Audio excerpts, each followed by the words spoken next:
میں ایک بند عاصی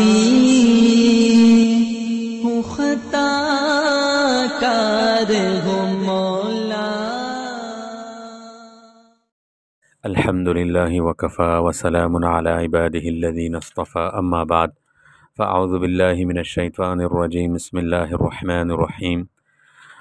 قال اللہ سبحانہ وتعالی فصل لربک وانحر، صدق اللہ العظیم۔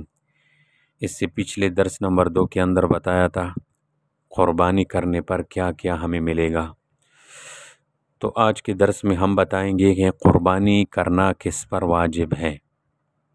دیکھیں، قربانی ایک عبادت ہے جو ہر مسلمان عاقل، بالغ، مقیم اور صاحب نصاب پر واجب ہے، اور قربانی کا نصاب یہ ہے کہ جس مرد یا عورت کی ملکیت میں قربانی کے دنوں میں 52.5 تولے چاندی یا اس کے بقدر رقم یا کوئی اور چیز ضرورت سے زائد موجود ہو جس کی قیمت 52.5 تولے چاندی کی برابر ہو، تو اس پر قربانی واجب ہے۔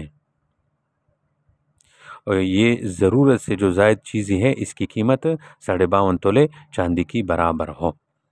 تو کسی کے پاس سونا پورا ہے 7 تولے 7.5 تولے، کسی کے پاس چاندی جو ہے 52.5 تولے پوری ہے، یا کسی کے پاس جو ہے نہ سونا ہے نہ چاندی ہے لیکن اس کے پاس نقد ہے، نقد کی قیمت جو ہے وہ 52.5 تولے چاندی کے برابر اس کے پاس نقد رقم ہے، یا کسی کے پاس کچھ سونا کچھ چاندی ہے تو دونوں کو ملا کر 52.5 تولے چاندی کے برابر بن جاتا ہے۔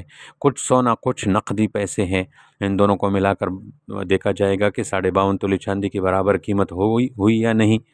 تو لہٰذا یہ نصاب جب کسی کے پاس پورا ہو جائے تو اس پر قربانی کیا ہے؟ واجب ہے۔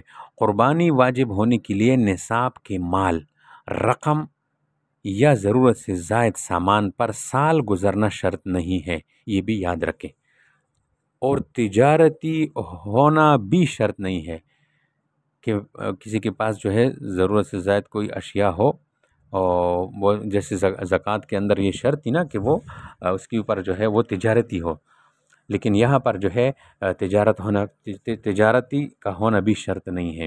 اور تیسری بات یہ ہے کہ ذی الحجہ کی 12ویں تاریخ کی سورج غروب ہونے سے پہلے اگر کوئی نصاب کا مالک ہو جائے تو ایسے شخص پر قربانی واجب ہے۔ اچھا، یہاں پہ ضروریات اصلیہ سے مراد کیا ہے؟